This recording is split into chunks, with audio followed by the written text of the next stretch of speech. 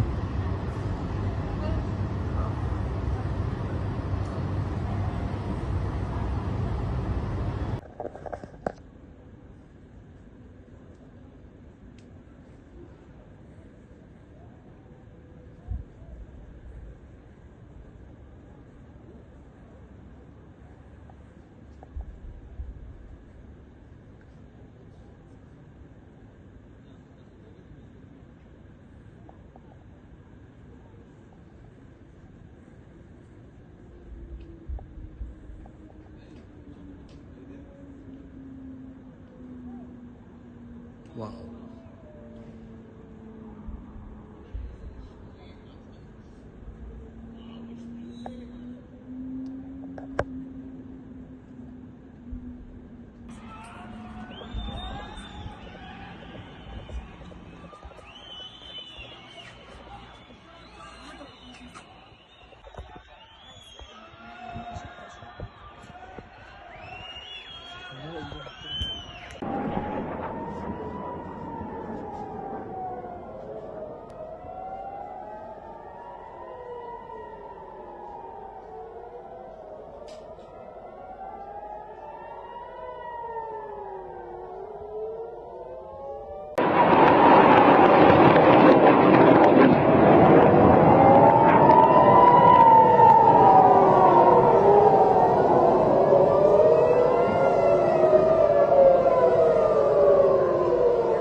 जहां अमेरिका ये उम्मीद कर रहा है कि ईरान के सुप्रीम लीडर सीज फायर कर लें, हार मान लें, वहां पर ईरान के सुप्रीम लीडर ने सोशल मीडिया पर खतरनाक बात बोल दी। कह दिया कि दुश्मन को बहुत सख्ती से हमें अपने दुश्मन का सामना करना होगा, किसी भी हालत में हम अपने दुश्मन के आगे घुटने नहीं टेकेंगे, हार नहीं मानेंगे। एक तरफ सुप्रीम लीडर ये लिख रहे थे, दूसरी तरफ ईरान से जो मिसाइलें आ रही थी जिन्हें इजराइल रोकने की कोशिश कर रहा था, फिर भी वो इजराइल के कई इलाकों में जाकर गिर गई।